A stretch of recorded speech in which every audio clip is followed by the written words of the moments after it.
ஹரே கிருஷ்ணா கிருஷ்ணா கிருஷ்ணா ஹரே ஹரே, ஹரே ராமா ராம ராம ஹரே ஹரே. குட்டி கதைகள் 374. இங்கு கோபிநாதர் பற்றிய கதை காண்போம். முன்பு ஒரு சமயம் விக்கிரக பிரதிஷ்டை நடைபெற்ற பின்பு 2 வருடம் உருண்டு ஓடிவிட்டது. ஒரு நாள் கோபாலன் மாதவேந்திர பூரியின் கனவில் மீண்டும் தோன்றினார். எனது உடல் சூடு குறைய கிடையாது. மலேய சந்தனம் அகில் கொண்டு வந்து அரைத்து என் மேனியில் பூசவும் எனது உடல் சூடு தணியும். ஜெகநாதபுரியில் அகில் கட்டைகள் கிடைக்கும். உடனடியாக ஜெகநாதபுரிக்கு விரைந்து செல்லவும். உம்மை தவிர இந்த வேலையை செய்யக்கூடியவர் யாரும் கிடையாது என்றார் அவர். பகவானின் கட்டளை பளிச்சிட்டது. விழித்து எழுந்த மாதவேந்திர பூரி இந்த கனவு பற்றி நினைத்து பார்த்தார். உடல் புலங்காகிதம் அடைந்து முதலில் தினசரி வழிபாடு தடையில்லாமல் நடைபெறுவதற்கான ஏற்பாடுகளை செய்தார். தான் இல்லாத சமயத்தில் யார் யார் என்னென்ன வேலைகளை செய்ய வேண்டும் என்பதை அவர் அட்டவணையிட்டு தந்தார். பின்பு கோபாலன் ஆணையை நிறைவேற்றுவதற்காக அவர் வங்கம் சென்றார். சாந்திபுராவில் தனது வீட்டிற்கு வந்து இறங்கிய மாதவேந்திர பூரியை பார்த்த அத்வைத ஆச்சாரியர் மகிழ்ந்து போனார். அவரிடம் தீட்சை பெற விரும்பினார்.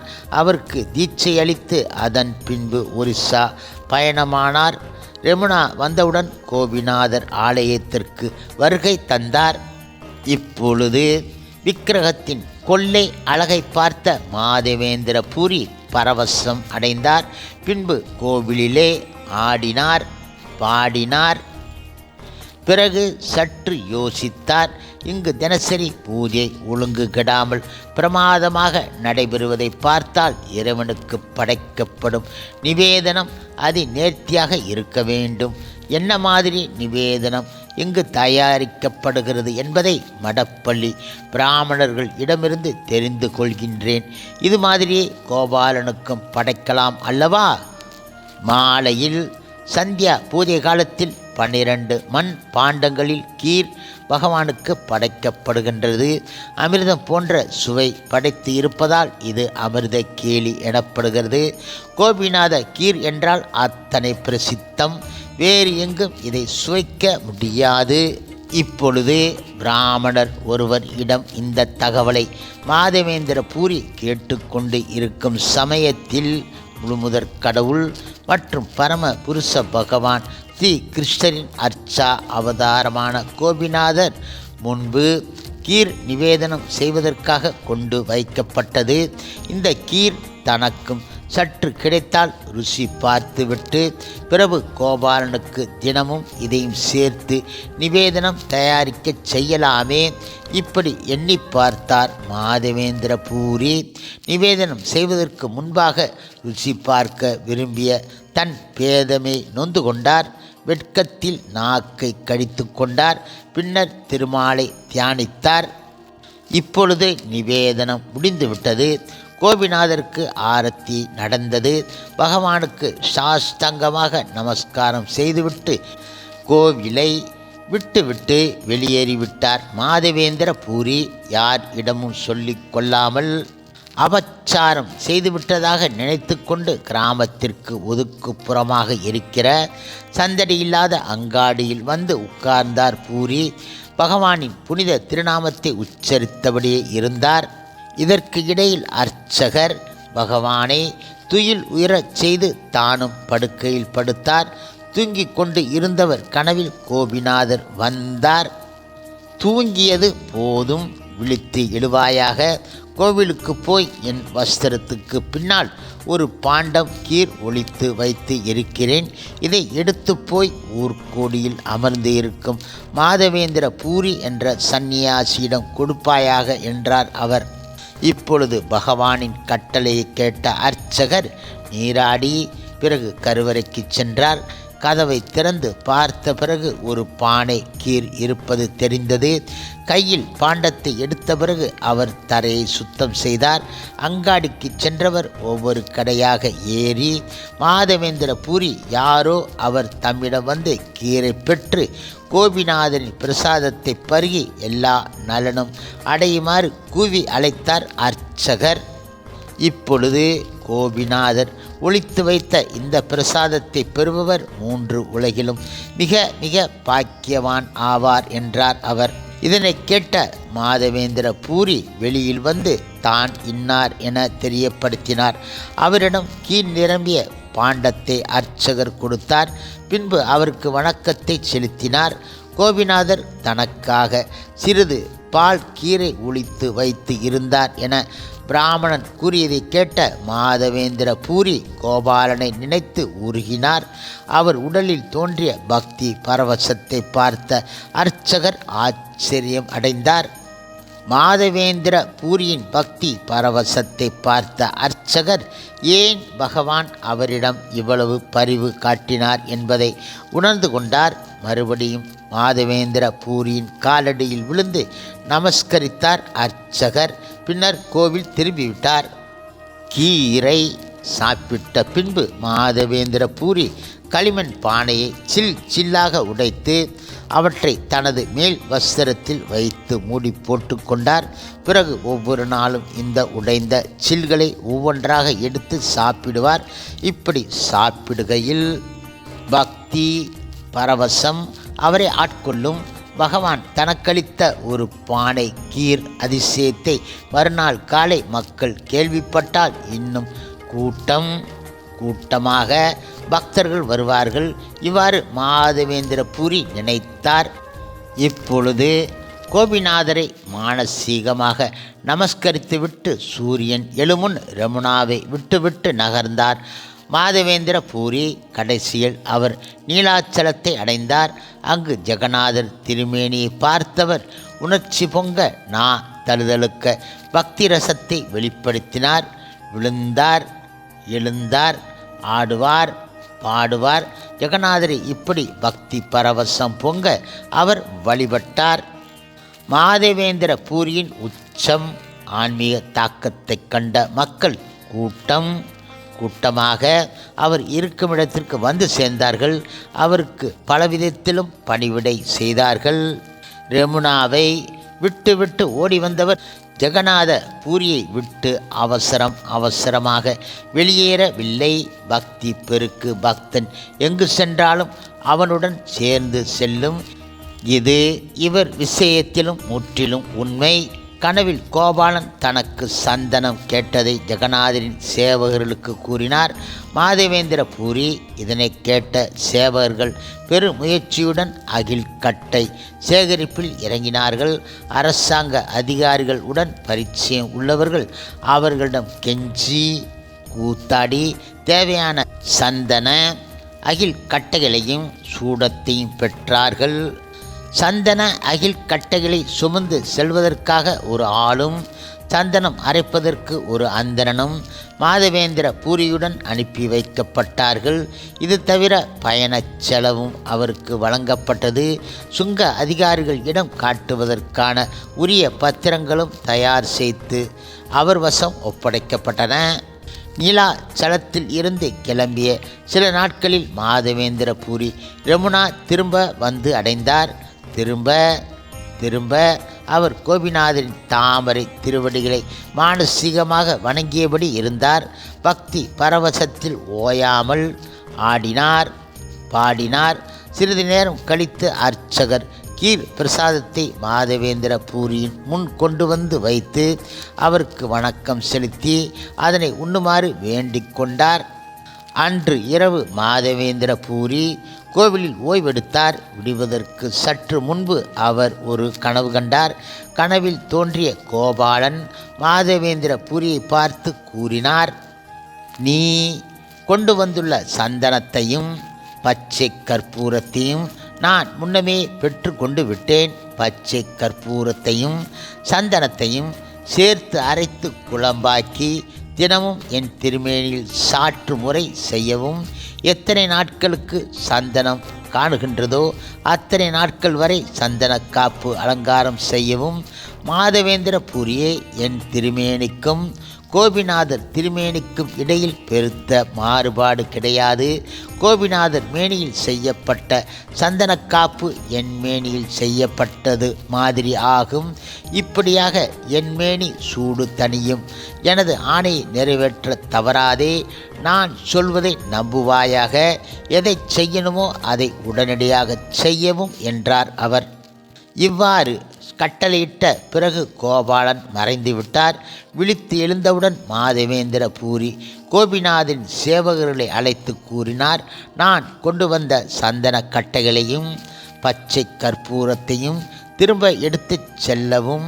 சந்தனத்தை அரைத்து கோபிநாதருக்கு சந்தன காப்பு அலங்காரம் செய்யவும். நீங்கள் தினமும் இவ்வாறு செய்தால் கோபாலனின் திருமேனி குளிர்ந்துவிடும். இஃது சர்வ வல்லமை படைத்த பகவானின் ஆணை என்றார் அவர்.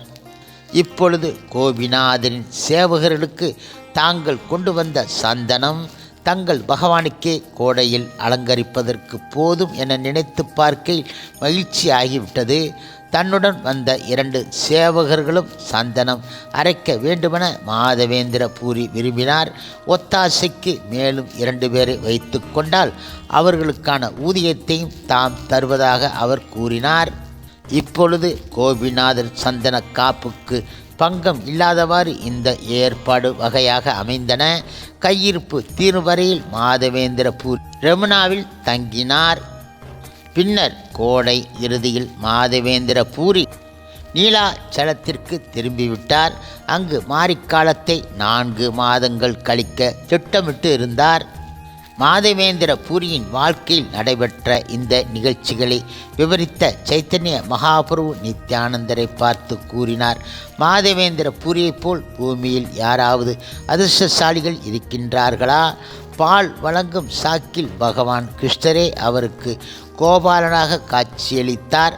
அவரது சேவையை ஏற்ற மாதவேந்திர பூரி உலக மக்களையே ஆசா பாசங்களிலிருந்து விடுவித்தார். மாதவேந்திர பூரிக்காக ஒரு பாண்டம் கீரை ஒளித்து வைத்தவர் பகவான். முகமதியர்கள் ஆளும் மாகாணங்களில் பிரயாணம் செய்வது எளிது கிடையாது.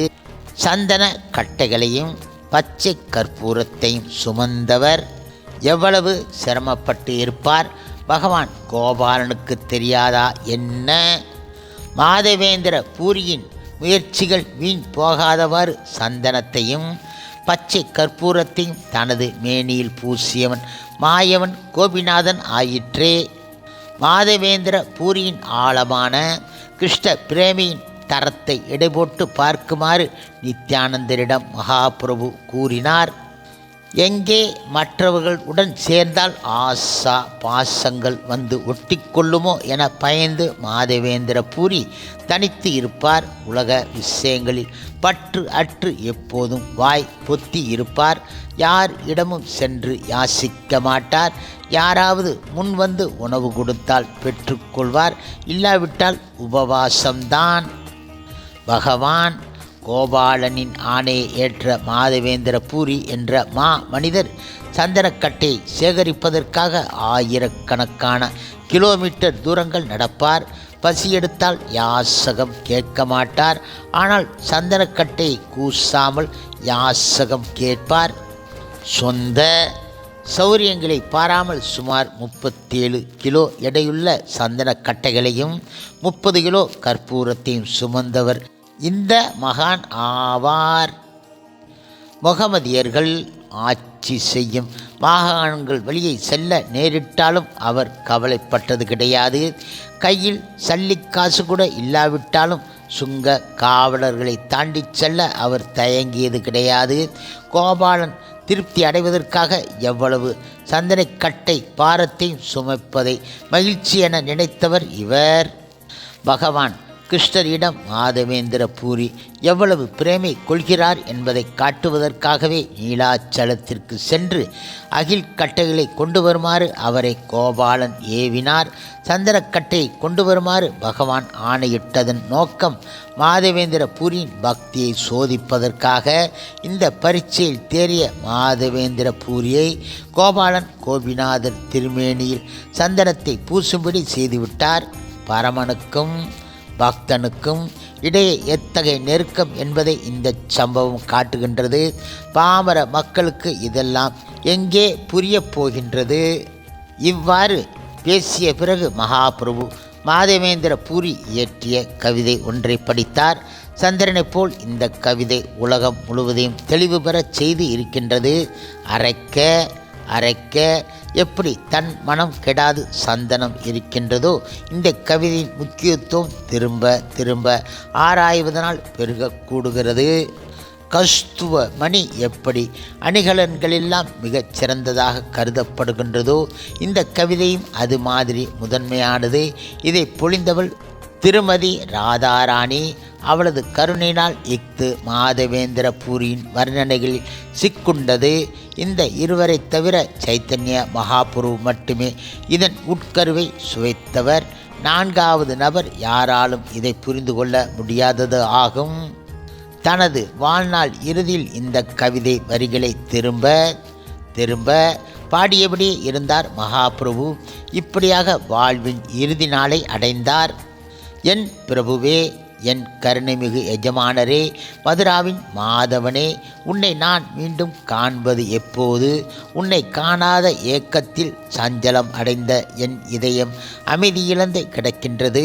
ஓ அன்பானவரே, நான் என்ன செய்வேன்? இந்த வரிகளை பாடி முடித்த பிறகு தடாரண தரையில் சாய்ந்தார் மகாபிரபு. பக்தி பரவசத்தில் இப்படி தன்னை இழந்தவரின் தலையை தன் மடியில் கிடத்தினார் நித்யானந்த பிரபு. பக்தி மயக்கம் தெளிந்த பிறகு தலையை தூக்கினார் மகாபிரபு. அவரது செய்கைகளில் அவரது பக்தி ரசம் வெளிப்பட்டது. பித்தி பிடித்தவன் போல் இங்கும் அங்கும் ஓடினார். அழுவார், சிரிப்பார், ஆடுவார், பாடுவார். இந்த நிலையில் அவரது நா குளரும். முழு கவிதை வரிகளையும் அவரால் பாட முடியாது. உடல் நடுக்கம், வற்றாத கண்ணீர், ஆறாக பெருகும் வியர்வை, அதிர்ச்சி, தேககாந்தி, மங்குதல், ஏமாற்றம், சோகம், நினைவு இன்மை, பெருமிதம், ஆனந்தம், அடக்கம் இவையாவும் அவர் வெளிப்படுத்திய ரச அனுபவங்கள். மேற்படி கவிதை வரிகள் கட்டவிழ்த்துவிட்ட கோலம் இது ஆகும். சைத்தன்ய மகாபிரபு இப்படி பக்தி புலங்கு ஆயுதத்தில் ஆடுவதை பார்க்க மக்கள் கூட்டம் திரண்டுவிட்டது. இதை பார்த்த பின்பு மகாபிரபு தான் இருக்கின்ற கோலத்தை உணர்ந்தார். இதற்கிடையில் பகவானுக்கு நிவேதனம் முடிந்து தீப ஆராதனை நடைபெற்றது. இறைவன் பள்ளி அறை ஏகினார். வெளியே வந்த அர்ச்சகர் கையில் 12 கலசங்கள் கீர் ஏந்தி வந்தார். அவ்வளவையும் மகாபிரபுக்கு வழங்கினார். மகிழ்ச்சி பொங்க 5 கலசங்களை தனக்காகவும் தம் அடியார்களுக்காகவும் பெற்றுக்கொண்டார். சைத்தன்ய மகாபிரபுவும் கோபிநாதரும் வெவ்வேறு கிடையாது. பகவானின் அம்சம் என்ற வகையில் நிவேதனத்தை ருசி பார்த்து விட்டார். அப்போதே மகாபிரபு இப்போது பக்தன் என்ற வகையில் பிரசாதத்தை உண்கின்றார். அன்று இரவு பொழுதை மகாபிரபு கோவிலிலே கழித்தார். மறுநாள் காலையில் மங்கள ஆர்த்தியை தரிசித்துவிட்டு சைத்தன்ய மகாபிரபு விடைபெற்று சென்று விட்டார். நடையாக நடந்து கடைசியில் வைதரணி ஆற்றங்கரையில் உள்ள யஜபுராவிற்கு வந்து சேர்ந்தார் மகாபிரபு. இங்குள்ள வராக பெருமாள் ஆலயத்திற்கு சென்றார். பகவானை தரிசித்த பின்பு ஆடியும் பாடியும் பரமனை துதித்தார். அன்று இரவு கோவிலிலே தங்கிவிட்டார். ஹரே கிருஷ்ணா ஹரே கிருஷ்ணா கிருஷ்ணா கிருஷ்ணா ஹரே ஹரே, ஹரே ராமா ராம ராம ஹரே ஹரே. சில பிரபுபாதரின் சேவையில் இஸ்கான் பக்தர்கள்.